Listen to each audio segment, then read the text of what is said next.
Greetings and welcome to another edition of ComSports.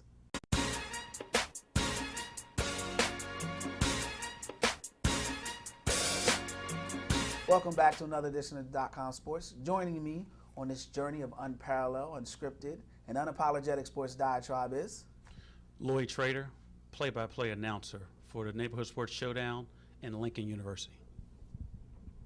Sam Dusenbury, co-host and producer, Dogg Sports, dogpoundsports.blogspot.com. Ty Johnson, producer, Wall Street Journal Radio, stand-up comedian, and visit my website, funnyguyty.com. I actually didn't know he was a stand-up comedian. And as always, I'm your host, Kwame Fisher-Jones. And before we get started, let me send a special thank you and hello to Jonathan White. I see that you made sure your brand was mentioned out here, Mr. White, 76 Productions.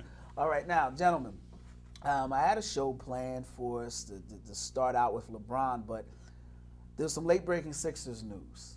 The San Antonio Spurs obviously lost the NBA Finals, and the Sixers have gained access and been approved, or however you want to phrase it, to interview their assistant coach, Brett Bowers. So I'll start with you, Lloyd. Out of the San Antonio, first, what do you think about just the interview itself, going that direction?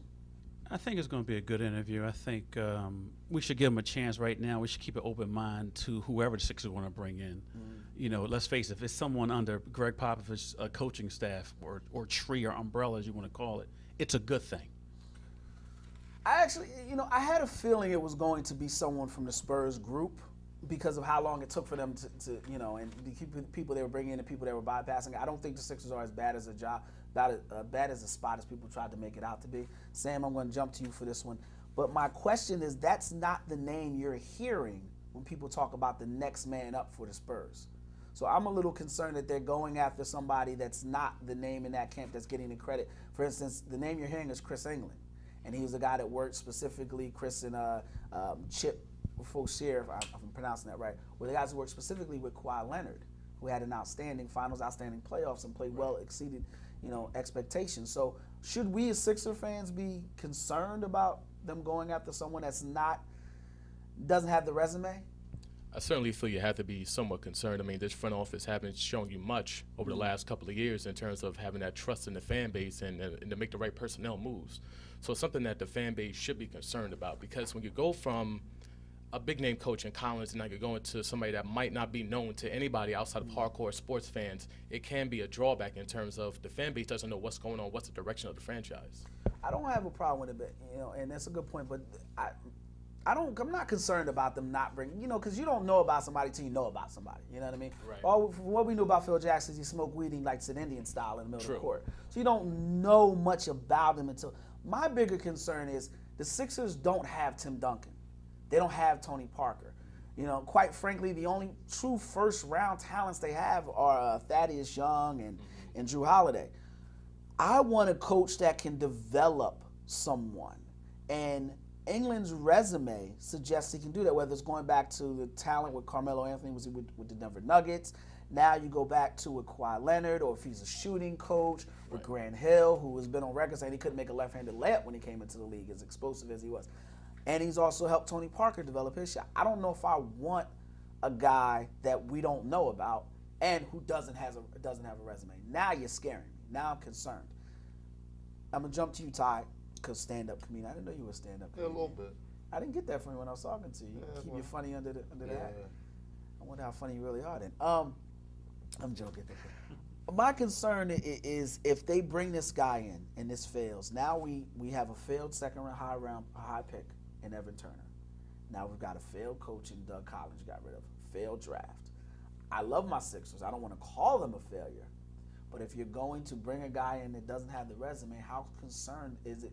If it does go wrong, what's the next step? I'm extremely concerned, and the reason I'm so concerned is I don't trust anything the Sixers do right now. There's no trust.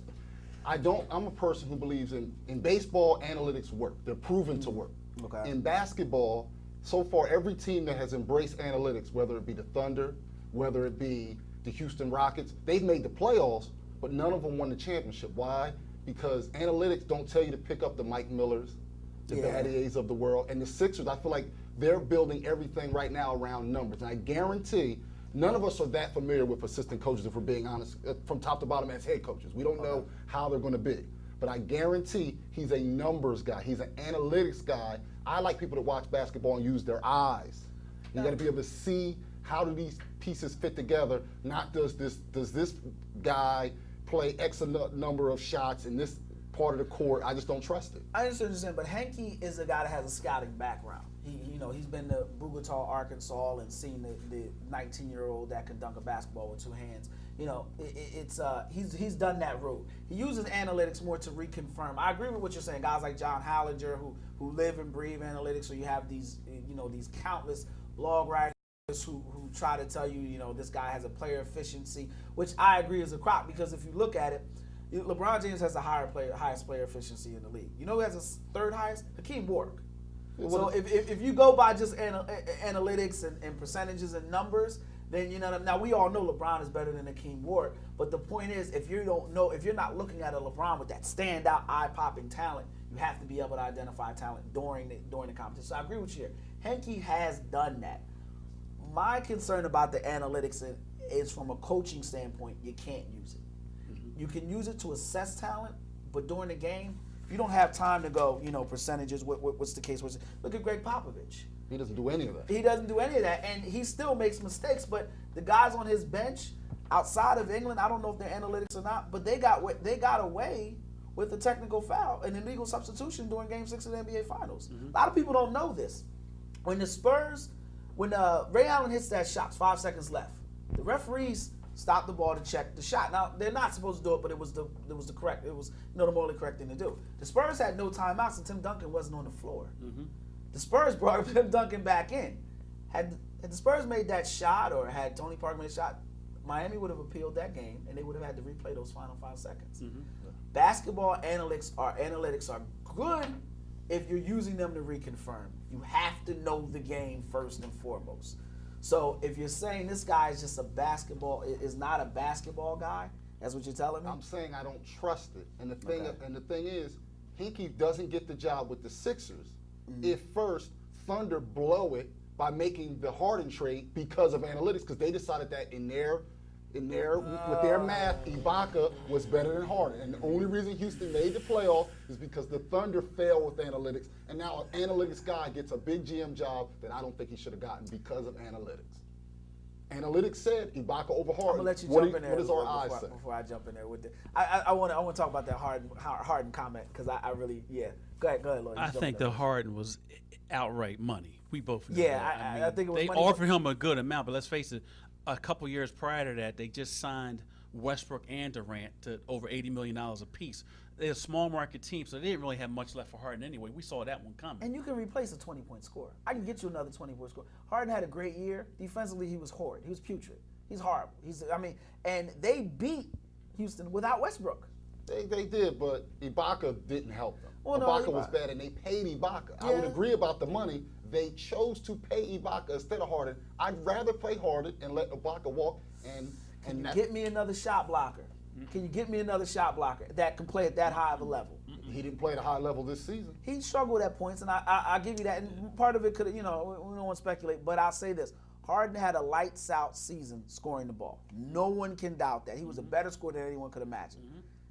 You don't win a title. We in Philly know that. You're not even going to compete with a title with a guy that can get you buckets. You got to have a balanced team around it. We jumped off topic here. But you raise a good point. I think the Harden deal had to be done. It was a guy, and we don't know if Harden wanted to leave. How much of that Harden wants to leave? So let me jump back to you, Sam.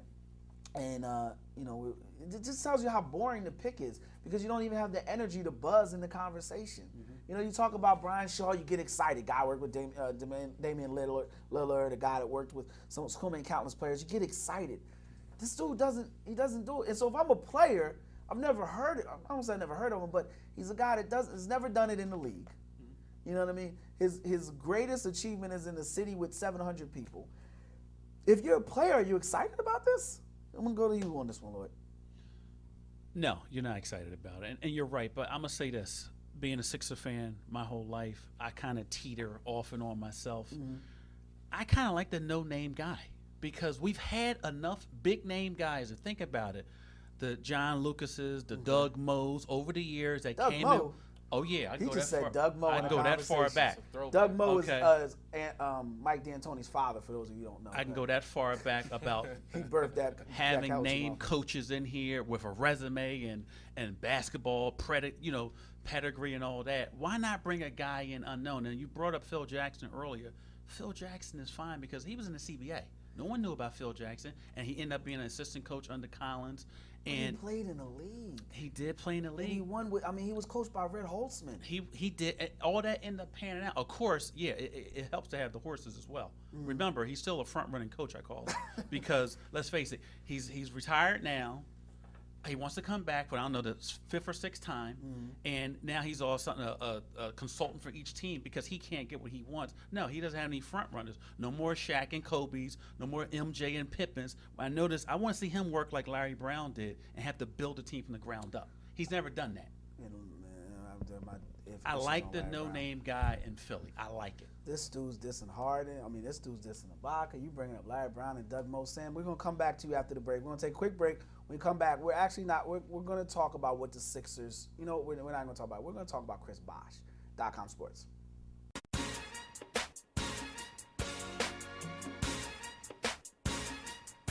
Welcome back to .comSports. Now, when we took a break, we had a mild topic, talking about the Sixers and they got John Who or whoever they're gonna, Brent Bowers possibly being the coach. They don't have a coach before they go into the draft. I don't believe that. I think there's a deal with one of the San Antonio coaches. I'm not buying this, but I want to talk Chris Bosh. A lot of rumors about Chris Bosh being traded. I don't know why. There's a lot of stuff on the internet, whether it's Twitter, Facebook, Instagram. People spend a lot of time talking about what Chris Bosh does outside of basketball or his non-basketball movements. I've seen some photos of Chris Bosh doing things non-basketball related. What were your impressions of Chris Bosh this season and his NBA Finals run, Sam? Well, I feel his season was very overrated. I just feel like he's a guy that, if you go off of his Toronto years, was a perennial 20-10 guy. Is a perennial all-star. Now, we all know he's a third option and probably a distant third on the Heat. That's understandable.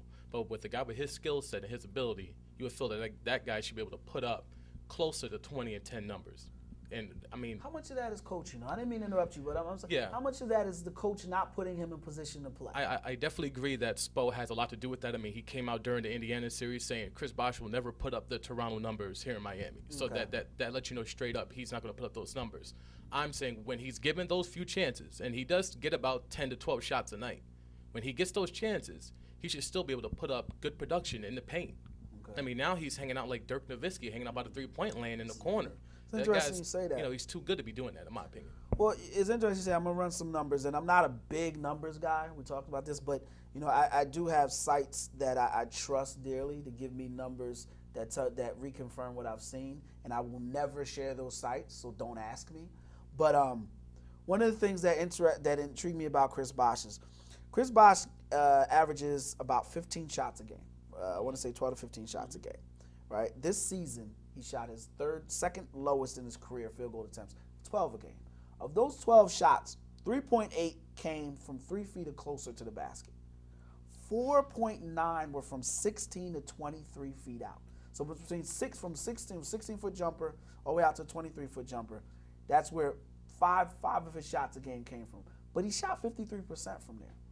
Now, this is a guy who doesn't pass the ball well, doesn't draw fouls. Anybody who thought he did, a lot of people were expecting to be like, you know, this back to the basket players. Right. That's never been his game. Correct. But he was 7th. They have him ranked as a center. One of the things that he is good at is playing a high basketball IQ. He draws a lot of fouls. He's 7th among centers as far as defensive plays per game, and that's a combination of blocks, steals, charges, where he draws about 2.3 a game. So that means he gets about a steal or a charge, something, put somebody. Those are things you're not going to get on the open market. You're not going to get someone that's going to fit that pedigree. You can't bring in your traditional center because it's going to clog the middle for one-legged Dwayne and you know LeBron. So you have to have somebody that can shoot. You have to have somebody with a high IQ that can adjust, that can step out and block a three-pointer. I'm hearing trade. Who can you possibly trade him for?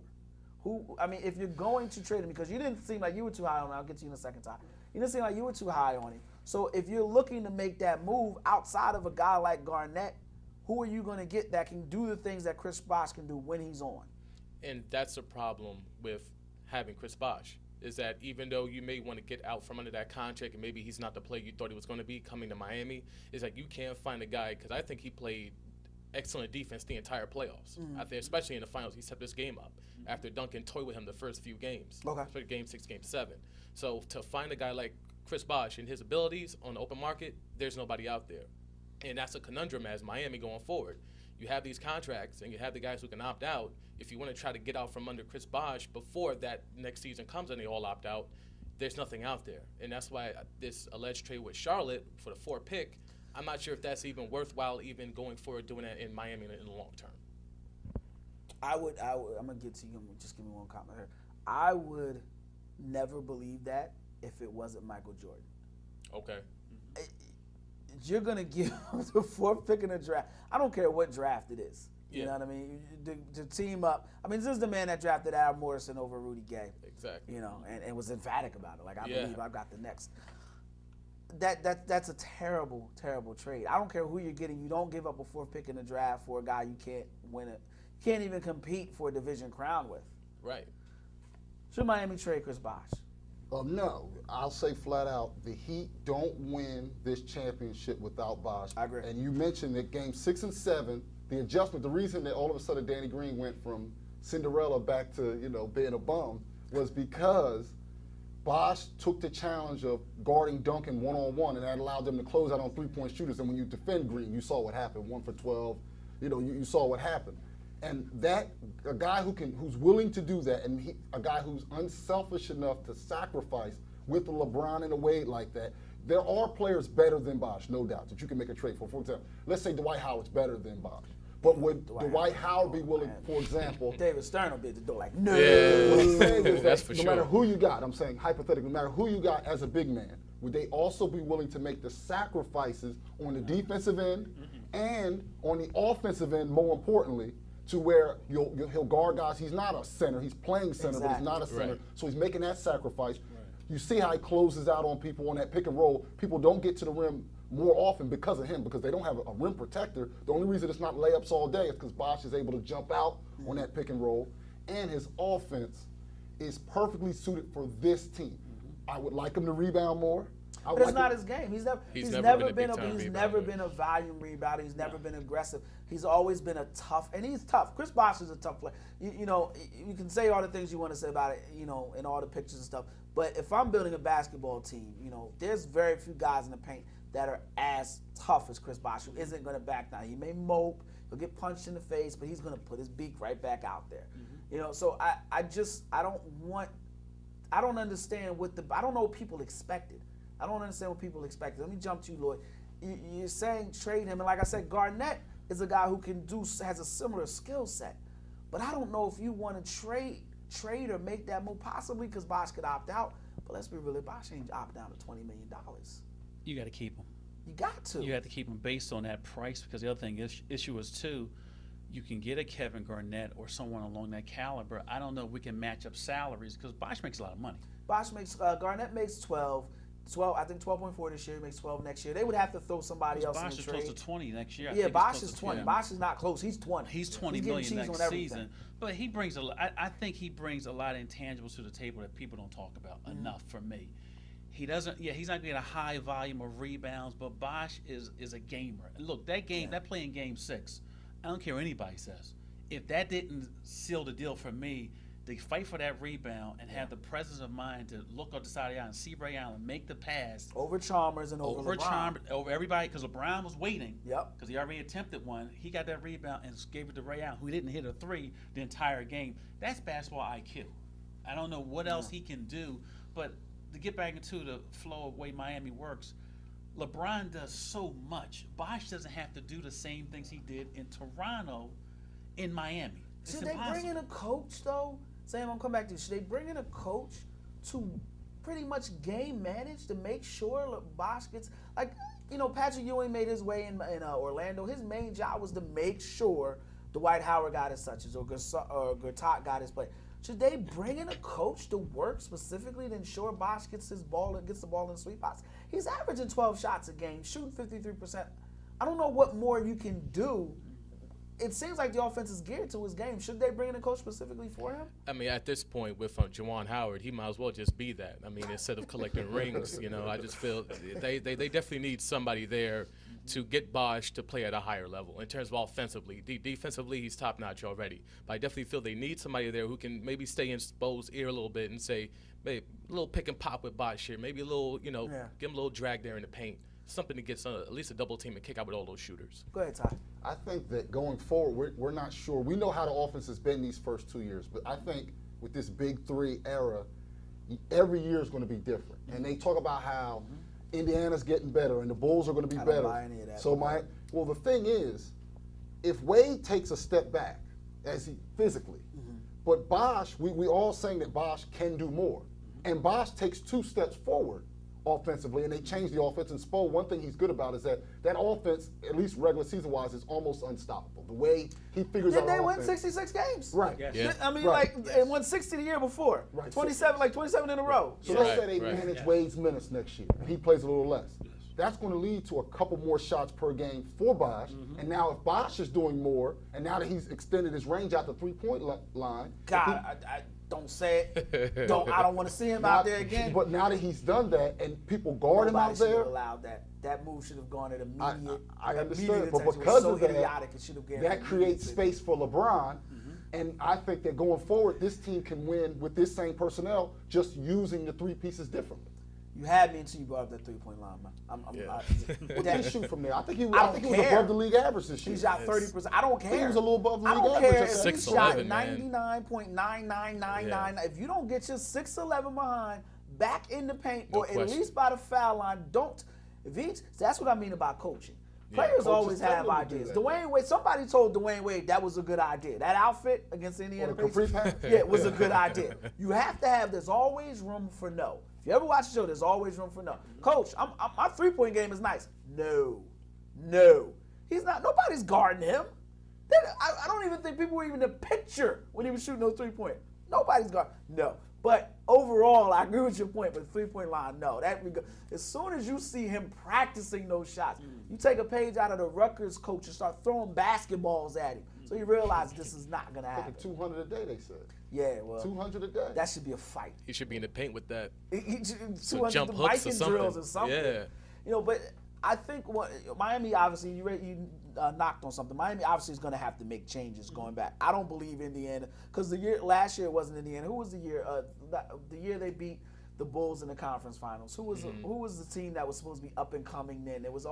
Exactly. It's always Yes. somebody that's up and coming. I don't believe Indiana's going to do it next year.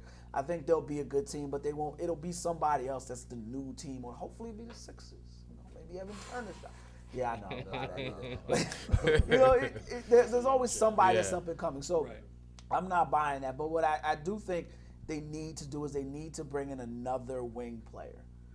LeBron's going to get his 35 to 40 minutes a game. But you raise a point about pulling Dwayne Wade back.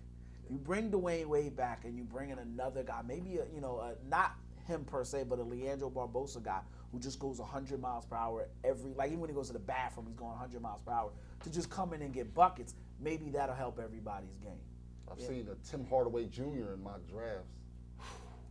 I mean, where they pick, that's what you're going to I get. say though. Leandro Barbosa, he introduced, what did Hardaway Jr. go for? 9 points a game in Michigan? 10 points a game? He can shoot from the outside. I mean, that's So him and Bosh are going to fight for what three can they. pointers. Yeah. The thing is, where they pick, what can they do? Well, I don't even think it needs to be somebody in the draft. You have a player, you have a director of pro player personnel. This is your job. You need to know all 32 teams. It's funny, people fight and claw for these positions. This is why you get paid, not to be cliche, but this is why you get paid the big bucks. Define me a Jordan Crawford. Define me a Jamal Crawford. That's coming out of his contract, a guy that's guy that can just get you buckets off the bench. Because Norris Cole wears a high top fade that already gives you an idea of judgment right there. He disappeared in the finals, so you need someone whose job is just to come. J.R. Smith's a free agent, right? Yes, he is. There you go. Gotta take less money. And I don't even, come on, man. South Beach, you take less money. If you're J.R. Smith, come on, exactly. J.R. Smith in Yeah, South Beach, that's- you can yeah. give him pennies on the dollar. He'll take Yeah. a 3.5 in a minute. To go to South Beach and play with LeBron? I I strongly don't know. disagree. Yeah, I don't know about.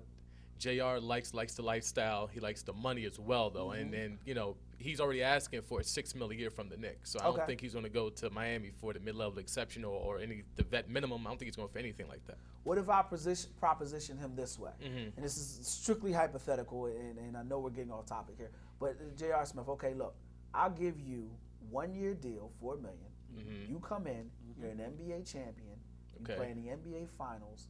Now the whole world loves you. People in Bangladesh and Angola, JR. You can go anywhere and get you $25 million after that.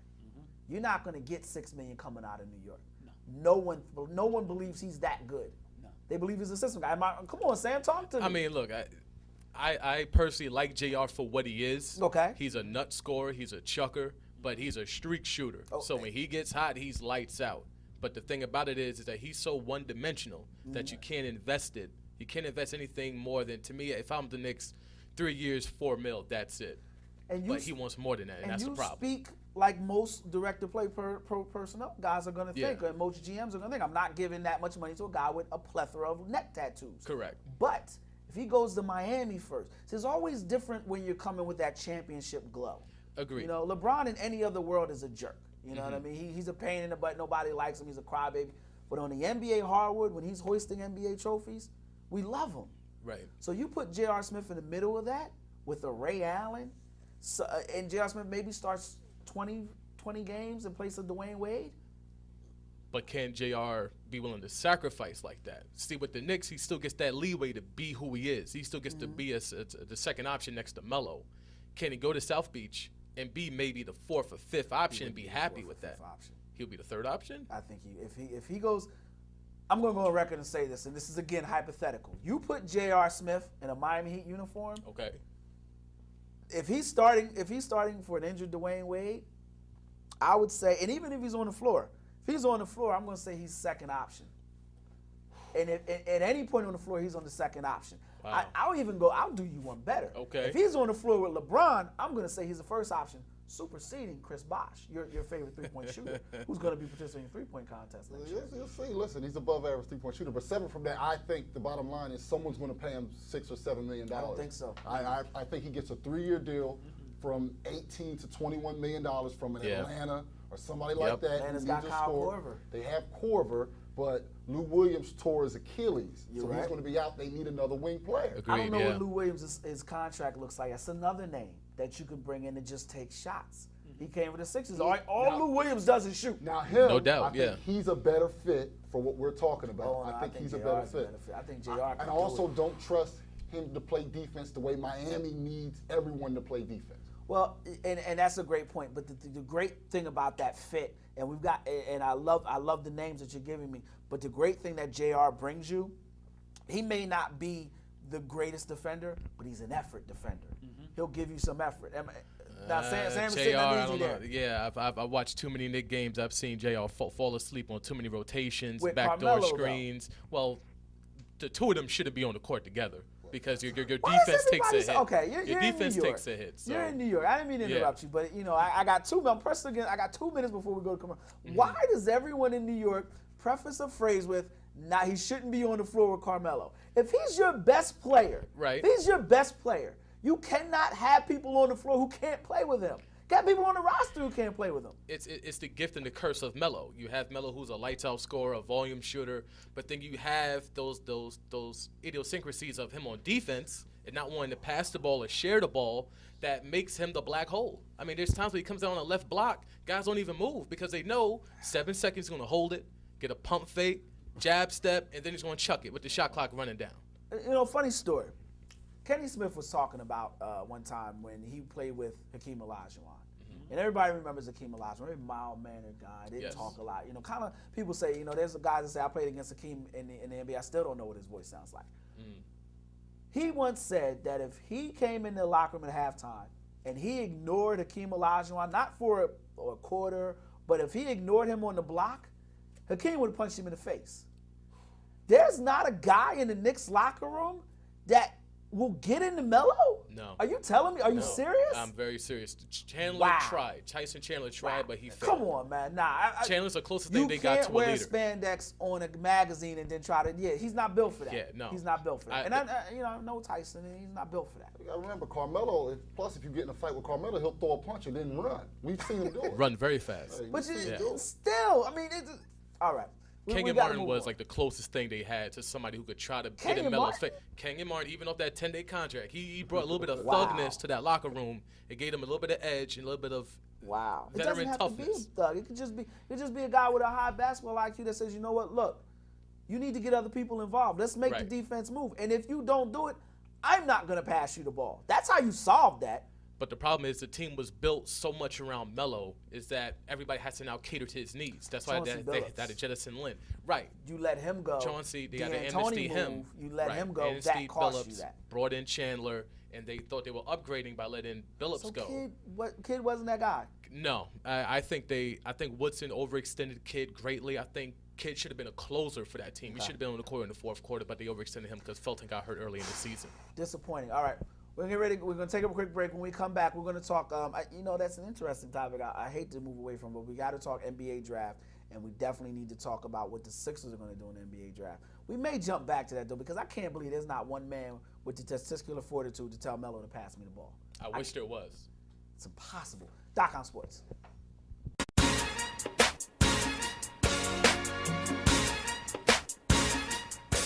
Welcome back to .com Sports. Before we went to break, we were talking about Carmelo Anthony. We have to move on, but that is a fascinating topic that no one is man enough to tell another man. I mean, no man is.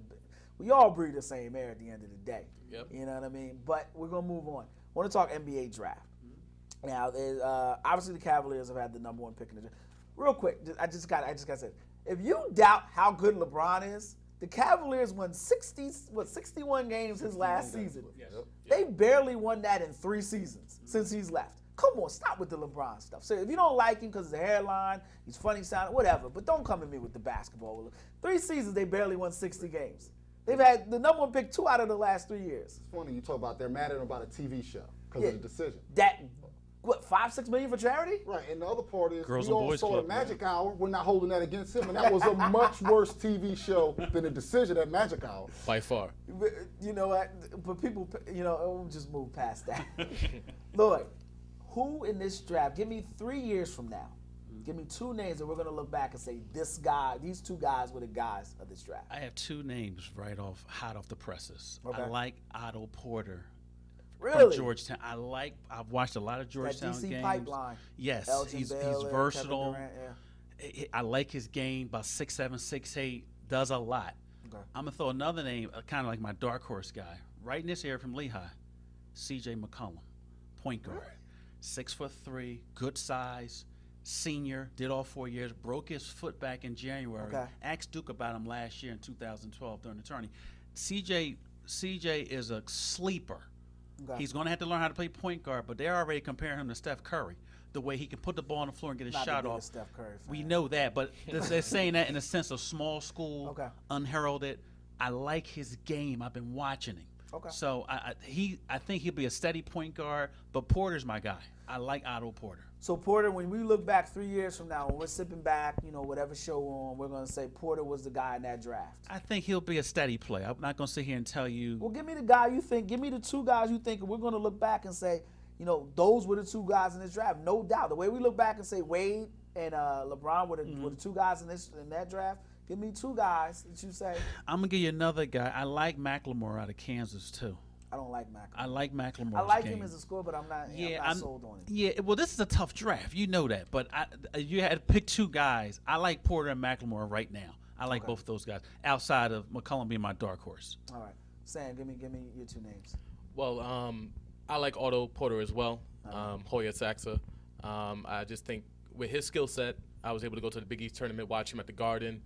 Although offensively, I still think he's like a very limited player. Okay. The jump shot's not there yet. He definitely has the drive game. He could definitely drive and kick and all of that.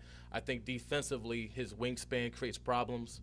I think he's the safest pick in regards to who you could plug in right now and can depend on for 20 to 25 minutes, whether it's a lottery team or a contending team. Obviously, he'll go I'm assuming top 5 at least, maybe top 10. When I see scouting reports on him, I see similarities to what I saw for Jeff Green. And Jeff Green's a guy that still failing to put it together. And now he just lost Doc Rivers, Right. and probably a couple assistant coaches. How much of that, not skill set, but mindset, is in Porter?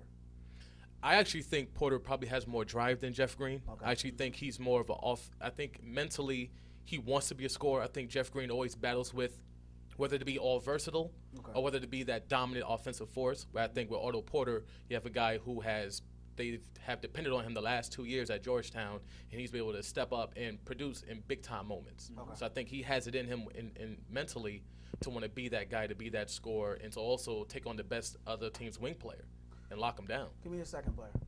I actually have a sleeper. I think You guys are just sleepers like y'all Chad Ford or something, huh? Vital Blue out of Vanderblue, out of Marquette.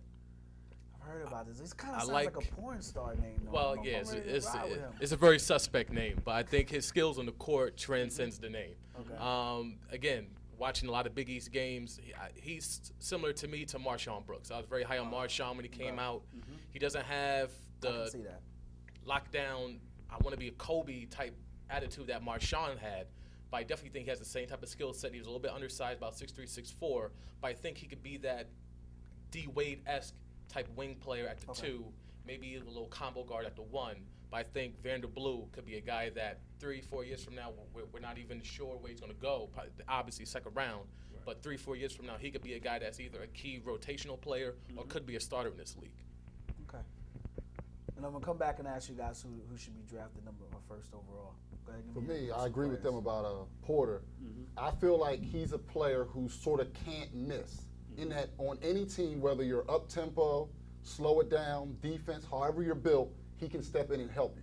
I don't think he'll be a star, but I do think he starts in this league for 8 to 10 years. And in this draft, I think that's a lot. Now, my number 2 guy is the guy who's the feast or famine guy, and that to me is out of UNLV, Anthony Bennett. To me, he's the most talented person in this draft. And if I'm in this draft and I have the first pick, that's who I take. And the reason I know I jumped the gun, the reason I say that is I think his talent and his upside is so much greater than everyone else's. In that it's like, okay, if everyone else is at their best 5 years from now, if there's no bust, everyone's as good as they can be, who's the best player? To me, it's him by a lot. Him by a lot. I feel like he's basically Larry Johnson pre-back injury. Shoot outside, dunk on you, put it on the floor, he can do it all. He's a guy to me that is the. Who's UNLV's head coach? I forget. Exactly. That's what. No, but you know what? That's what you want to think about when you think about a college player.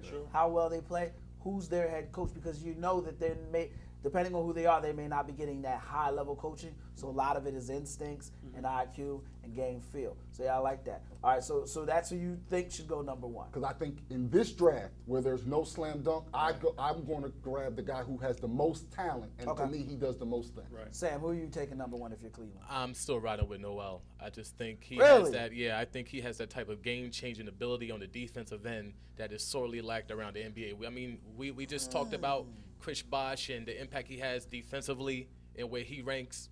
I mean, you look at Anthony Davis.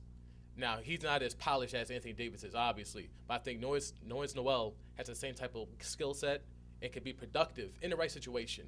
Now, if Cleveland takes him, puts him with Tristan Thompson, Deion Waiters, and then you have Kyrie, that squad's going to be nice next year. And that squad's going to make the playoffs next year. But the thing, obviously, is with the injury. But Noel can adapt, can learn an offensive game, and he's already at a high defensive level already.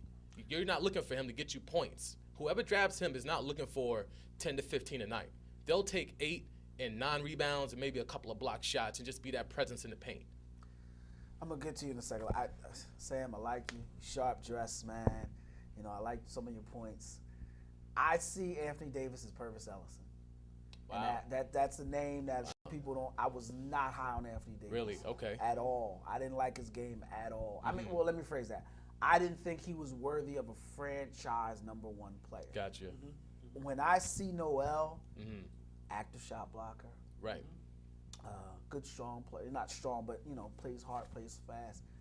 I don't think he's a number 1 pick. I don't think you pass a guy like Victor.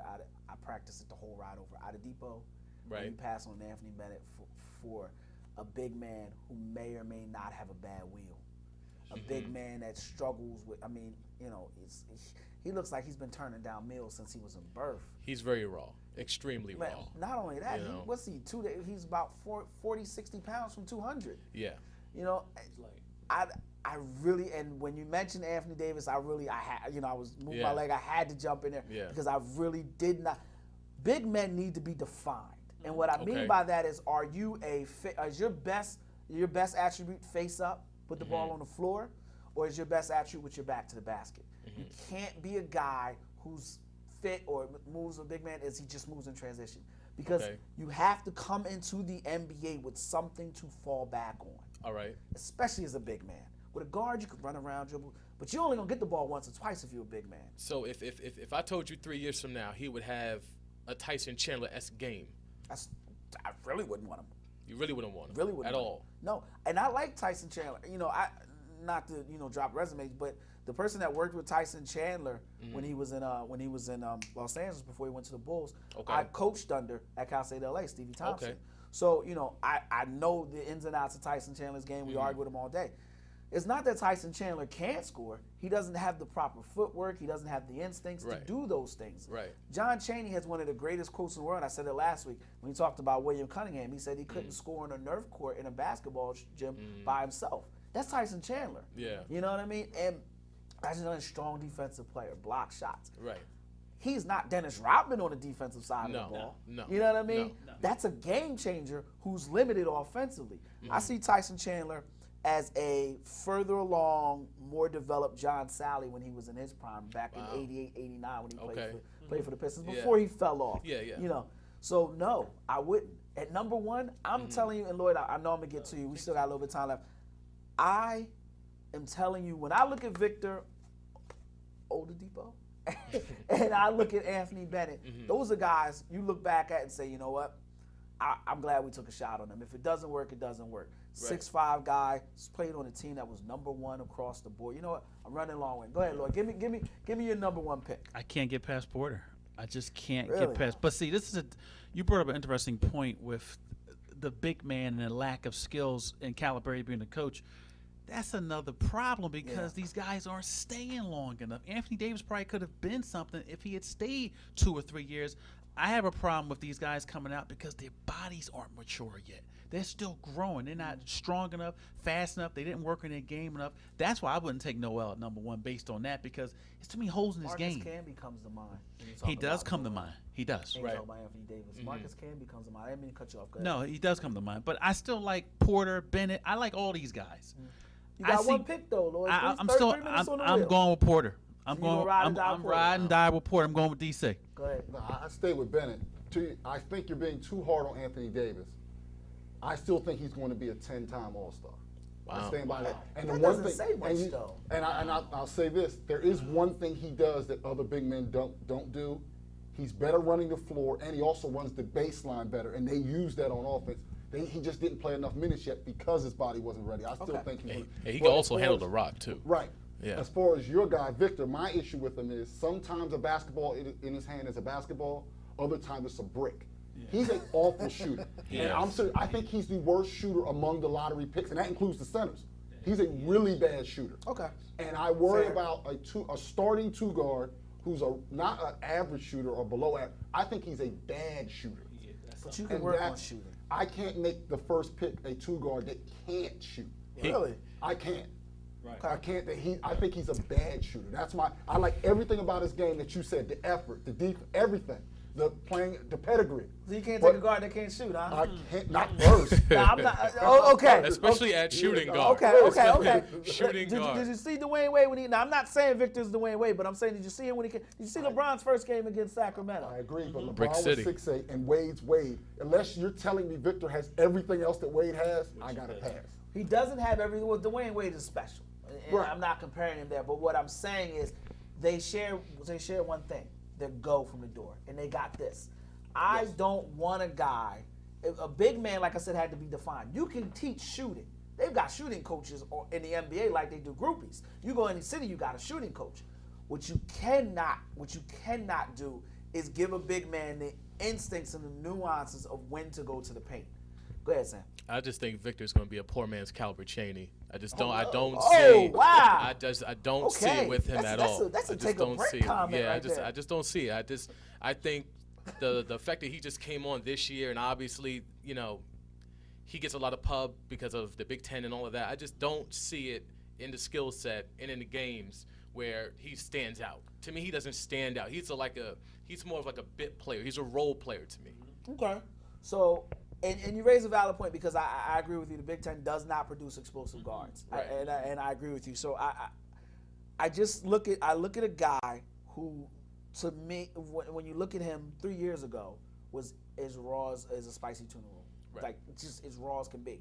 And now you look at him, he's a polished player that takes heart, that takes dedication, that takes hard work. You get him in the NBA where all he does is work on his game. You get him with a coach that's going to stick with him. I see a guy that can be maybe not a 10-time, 15-time All-Star, but a guy that can be the final piece. Maybe, Okay. He reminds me a lot of, and I'm just talking about skill set, not size, but skill set, of a guy who, it's tough to make this comparison here, but a guy who can work his way up to that level. And, I want to say someone who did it, who was just as raw, Scottie Pippen, just as raw, and worked his way up. Now, I'm not saying he'll be the next guy. Let me clarify that for the glue sniffers. I'm not saying he will be the next Dwayne Wade, LeBron James, or Scottie Pippen. Yeah. What I'm saying is there were guys that have worked their way up, and he shares that intangible. Okay. So, Before you go go to ahead. break, is he as good as Kid Gilchrist from last year? Who I was think the he's second better. pick? Okay. I think he's better. Okay. And I like Kid Gilchrist. Daddy's from Camden, Jersey stand up. But I just like him. But the guy that I'm taking number one is Bennett. And you guys just hopped over that, like I just said. Bennett is who I'm taking number one. I like Bennett. I just like This guy. Porter's from that DC pipeline, though. The three of you got me really thinking about Porter. Because if the three of you are going with it, it's worth a second guy. But I just, I see that laid back guy, that George Gervin, smooth dude, and I want a guy that's nasty. You know what I mean? Yeah. Because number one, you can't, like, LeBron may be sugary sweet sometimes, but LeBron is nasty when he needs to be. Oh, yeah. You look at every number one pick that's been successful, going all the way back to Russell or Mike, they have to have that nastiness in them. They have to have that elbow, something, that dirty flop if you had like that. Right. I just don't see that in the well. We're going to take a quick break.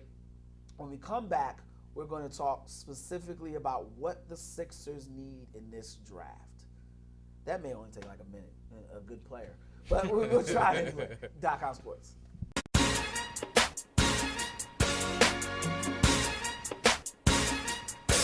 Well, during the break, a name was mentioned that's synonymous with Sixers history, and it was Sean Bradley.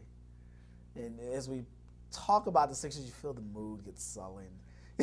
Sam is looking at the ground. Like, when you talk about the Sixers in the draft, it's going from pure comedy to just like, wow. Sean Bradley, Sharon Wright, B.J. Tyler. I can go Evan Turner, throw him in the list. The cat from Washington, Chris Welp. Kenny Payne, Brian Oliver, trading the number one pick. Roy Henson, who would shoot that pick. Jeff Ruland, getting rid of Moses and Terry Cassidy. Let's just talk about the draft, though. But the thing that hurts the most about the Sixers draft is the men that have made that decision still with the organization, still there, collecting paychecks. Not all of them. I'll call his name out, Gene Shue, been there since he was a coach. Since he coached the Sixers in '77 when he went to the championship with Portland. And they lost, out-coached in Portland by Platt-wearing Jack Ramsey. Now, there are a lot of names thrown out there, but at the end of the day, at number 11, you don't know who's going to be there. I'm going to go on record. I didn't like Drew Holiday as a pick. I thought they should have went Ty Lawson. I felt like Ty Lawson or Jeff Teague were the better player. Drew Holiday's turned out to be a decent player. I'm fine with that. I've got no problem with that. But I think they got lucky, and I don't think you win a title with Drew Holiday as your second best player. Right. Yeah. So, with that said, they've screwed up the second pick in the draft, Evan Turner. Now, we've seen, was Leonard in that draft too?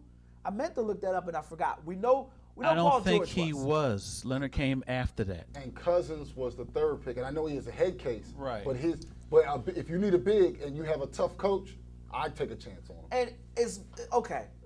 it's a great point because people will say, well, what has he done in Sacramento? Completely different team. Yeah. You pair him in an Eastern Conference where they play slow basketball compared to a Western Conference where they get up and down, you get a completely different player. You get the most out of a guy. You know, you talk, and I understand because when you look at Cousins, sometimes you throw up Benoit Benjamin. You know what I mean? And you say, well, could he beat it? But this is a dude's averaging a double-double.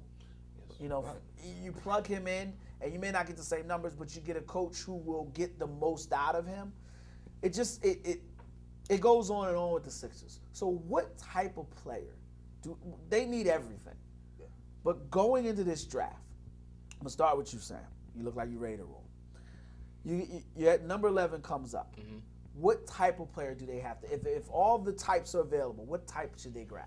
I think they need a back-to-the-basket player. I think going forward, if you don't have nothing, you need to start with something. Yeah. And I think you need to have that building block, that foundation. Now, it's not going to be a franchise guy at 11, but you need a good enough player. You might be able to get at a 11. Guy You never know how guys turn out, yeah. So it's possible. But I think you need a guy who can get points in the paint, back to the basket, draw double teams, and kick out. I think they need to find a philosophy and build around it. Now, with this coach, we're not sure what the philosophy is going to be. We assume it's going to be more defensive, but especially in the Eastern Conference. But you have to find a philosophy and build around it. So I think my philosophy always is if I have a big, I'd rather take the big than a wing, unless it's like an out of this world type of player. I think they need to go at 11 with a big-time player in the paint, draw double teams, kick out, score points in the paint, block shots, rebounds. That's the type of player I think the Sixers need. So you want a post presence? I definitely do. Okay, I understand. You know, I'll get to you in a second. I want to score. I'm just going on record. I want to score. I don't care if it's a guard, small forward, or swingman, big man. I want to score. Go ahead, Lloyd. I agree. The Sixers need somebody that can put the ball in the basket. That's what they're lacking season after season. If you look at they played Miami tight games this past season, but they're missing that score in the fourth quarter. Somebody that has the ability can create his own shot, get his shot off, and also create for his teammates. I can't remember the last time they had a guy like that. I don't even want a guy that's going to – I'm going to be honest. I want a dude that's going to go 1-on-5. I don't want him to pass it. I don't want him to pass anybody. I want a no regard for my teammates. I don't care. I want the next 3 slockers next to me open player. I want an ignorant, handicap parking. You know, I don't want to talk to the media. Score. No, I don't. I'll take. You know what? No, sounds like it. It sounds like Iverson. You want Iverson part 2? He was known for that. Yeah, go ahead, Lloyd. I'll take. That's a damn good point. We talking about Iverson. You sound like you want Iverson. I mean, if we can find him right now, because I know they were looking for him. He'll take the job too. Right now. That's a low blow right there. I know we're looking for him. You know, the kids. I mean, the kids aren't calling mom, so I guess they're safe. But it's terrible, man. I'm going to say I'm going to agree. We do need a low post guy. They need a guy that can play with his back, can face up, can shoot, can drive, can dish. They need that guy. They need like a Barkley type of player, but just maybe a little bit taller. I don't know if you're going to find him at 11. I don't know if you're going to find him in this draft. I want him. You can get Greg Monroe if you want that. You know, I want Chucks. I want a dude that's going to go 9 for 40. That's what I want. Go sign JR. I would take. You know, it's funny. You say that and you laugh. And I'm gonna come to you in a second. But when you get scores, you always got a chance of everybody else to participate. That's true. When you get JR has not been on a losing team in quite some time. No, he hasn't. Right. He also never been the number 1 option on the team. If he goes to Philly, he'll be the number 1 option. Well, that's up for the locker room to decide. Yeah. But you know one thing, swing that ball to JR, what's going to happen? It's going up. Put it up. Exactly. No matter whether he's triple teamed, quadruple teamed, it's going up. Exactly. Falling out of bounds. He will put it up. So go ahead to you, Ty. For me, there's only one player I don't want, and I won't say his name because he's a college kid, but he plays for a school that was in the Big East that's going to the ACC, and it begins with a P. And if you look at my drafts, you'll see who I'm talking about. And that guy. What school are you talking about? He goes to Pitt. I was about to say you don't want to upset. We won't name it because we don't want to upset the Pittsburgh fans. We don't want to make them mad. But what I'm saying is, there's a center that played there who is not ready yet. I'm not saying he won't be there, but he's not ready. So give me the type of player you want, though. You know what? What's the kid out of Georgia? Pope. I don't want names. We're not picking names. This is like the drug cartel. You know, they got the question mark at the top, like who's the trafficker, who's the supplier. Yeah. So there's a question mark, but you can pick the type of player. You want a post guy, swingman, scorer. What I would like is, right now your strength is Drew Holiday, whether we like it or not. Okay. And I'm not convinced Bynum's not coming back only because the Sixers can offer him more money. He very well may be back. I know we might not like it, but it very well may happen. He may be back because they're going to probably pay him. Otherwise, that trade for Iguodala was for nothing. They're probably going to re-sign him. So that is your big, whether you want him to be your big or not. He's your big. I want a two-guard to go with my point guard because Turner's not it. Or what type of two-guard, though? I want a two-guard. I want a guy. I want an athlete. The problem with Doug Collins was they played too slow. Like that, he's the only guy that keeps Jordan under 30. His teams, quick stat, Doug Collins' teams have never been out of the bottom 5 in pace in his coaching career. He coaches too slow. No matter whether it was 20 teams in the league all the way to 30, he's always one of the 5 slowest teams. I want somebody who can get up the court and let's run a little bit. And if we're going to lose, let's lose fun. Let's go out. Let's lose 115 to 108. Let's get some points. If your strength is a guy who's scared to shoot, and your next strongest attribute is a dude that can't walk, we're gonna lose. So let's go. So let me get this right. So what type of player do you want? I want a two-guard who's athletic and can dunk on somebody. So if we take the ball out of the rim, athlete. I want an athlete. A guy who throw alley-oop, he grabs it, and then we can go, yay, we're down 20, but did you see that dunk? That's where I'm at with the Sixers right now. So you want Tracy McGrady? Yep. And I think there are players in that 11 spot that will be there that can do that. I'm gonna wrap it up like this. Post president's cute. She looks good on Saturdays. And you can marry her, whatever it may be. Athletic wingman, they're like the girl at the bar that looks all right. There's a plethora of them wherever you go. You can get an athletic wingman. I want a 35-point game. I want to do that. I want 35 points on 40 shots. Because you know what? And I'm being a little facetious here, obviously. But what I want is a guy that nobody can stop him. And I'm not talking about defense. I'm talking about coaches. Right. You pull me out the game, eventually I got to play. And when I play, that shot's going up because we got too many nice guys. We got too many guys. Okay, system, bounce pass. We don't have any guy that's going to come down on a break and throw this up for no reason. That you look at and go, what are you doing? We got a guy that complains about another guy getting his minutes. I've never heard of that in a profession. Like, not a guy that wants to win, that wants to play. I've never heard anybody say, they gave my minutes to somebody else. Like, what's in your wallet? What's between your legs? Don't let anybody take what's yours. So that's what I want from the Sixers. When they go up to the draft board, and they say, with the 11th pick in the draft, the Philadelphia Sixers select score a roster. I don't care who he is. Just score a roster. And I want him to come in, shoot first, shoot last, shoot every time. He's in the press conference like this for no reason, all day. All right, that's this week's edition of .comsports. Make sure you go to the website, .comsportstv.com. If you missed any part of this show or you want to check out any previous shows. You can also check us out on channels 66 and 966 for Comcast and 2930 for Verizon Files every Monday at 6 p.m.